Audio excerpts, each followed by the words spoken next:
भारत जिसकी आबादी almost China के बराबर है और जो खेल में कितना पिछड़ा है, ओलंपिक मेडल की हम बात करें तो चाइना आज 2021 तक चाइना ने 2021 तक करीब मैं टोटल मेडल्स की अगर बात करूं तो चाइना ने करीब 879 मेडल जीते हैं 2021 तक ओलंपिक खेलों में। वहीं 329 गोल्ड मेडल चाइना के नाम है इस 879 में। वहीं हम भारत की बात करें जिसकी आबादी ऑलमोस्ट चाइना के बराबर है तो वहीं भारत ने करीब 116 ओलंपिक मेडल ही जीत पाए हैं, जबकि आबादी हमारी चाइना के बराबर है और जिसमें 26 गोल्ड मेडल्स हैं। तो हमारे खेल में खेल की कैसी व्यवस्था है, किस तरह से कोचिंग हो, चाहे उनका इंफ्रास्ट्रक्चर हो, हर चीज़ के नाम पे सरकार से पैसा खर्च किया जाता है, जनता से वादा किया जाता है कि देखिए हम खेल के लिए इतना बड़ा इंफ्रास्ट्रक्चर बना रहे हैं, इसकी ये कोचिंग सेंटर, ये ट्रेनिंग सेंटर, वो ट्रेनिंग सेंटर, हर जगह सिर्फ घपला और घोटाला ही नज़र आता है। लेकिन एक ऑलमोस्ट चाइना के बराबर आबादी हमारी होने को जा रही है, लेकिन खेल में हमारा देश कहाँ पे है, जिसकी सबसे बड़ी वजह ये जो पहलवान बैठे हुए हैं, आज महिला हो या पुरुष हो, ये इस बात की गवाही दे रहे हैं कि हमारी देश का जो व्यवस्था है खास करके और निचले स्तर पे किस तरह से शोषण किया जाता है खिलाड़ियों का, ये अपने आप में एक गवाह है। मैं धन्यवाद देना चाहता हूँ इन महिला पहलवानों का। ये महिला सिर्फ शारीरिक रूप से पहलवान नहीं है, इन्होंने मानसिक रूप से वो पहलवानी और गोल्ड मेडल से भी बड़ा मेडल पाने वाला एक कार्य कर दिखाया कि इस भारत में जो ये सिस्टम चल रहा है करप्शन का, भ्रष्टाचार का और जिस तरह से इनका शोषण किया जा रहा है उसके खिलाफ ये आगे बढ़ के आई हैं। तो भारत के लोकतंत्र में इनका भी नाम इसलिए भी याद किया जाएगा, सिर्फ गोल्ड मेडल के लिए नहीं, कि जब देश में कोई आवाज़ नहीं उठा रहा था तो ये पहलवान इस मोदी सरकार और सत्ता के खिलाफ में और खड़ी हुई हैं कि इनके ऊपर जो शोषण कर रहा है उसको खुलेआम रूप से बता रही है। इन सब में सबसे बड़ी अहम बात है कि जिस तरह से मीडिया गायब थी 2014 के बाद से, खास करके बीजेपी के नेता को नहीं दिखाना है, बीजेपी के मंत्री के कोई करप्शन नहीं दिखाना है, उन पे लगे किसी चार्जेस की चर्चा नहीं होनी है। वहीं आज पूरे की पूरी गोदी मीडिया यहाँ पे खड़ी है और लगातार 3 दिन से कैमरा लगाए खड़ी है। मीडिया का तो काम ही यही था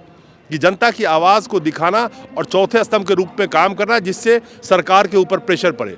आज बखूबी मीडिया ये काम कर रही है, लेकिन यही काम उनको उस हर एक आरोप और हर एक जो भ्रष्टाचार होता है देश में उसके लिए खड़ा होना चाहिए। चलिए कम से कम एक बात तो है कि हमारे देश की महिला पहलवानों ने ये दिखा दिया कि आप में शक्ति हो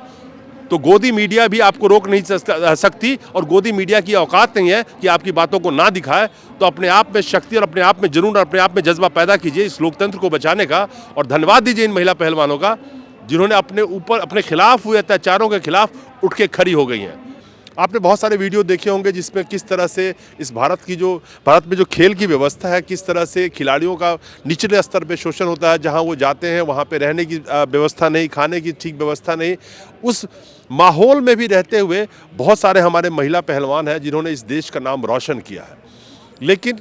कहीं ना कहीं जिस तरह से विनेश फोगाट का प्रेस कॉन्फ्रेंस आपने देखा होगा, उन्होंने रोड़ों की अपनी हाल बताई, ऐसे बहुत सारे महिला पहलवान सामने आ गई हैं और साथ देने के लिए उनके पुरुष पहलवान भी आए हैं कि किस तरह से उनका शोषण हो रहा है। लेकिन एक बार फिर से 2024 का चुनाव, लोकसभा चुनाव नज़दीक है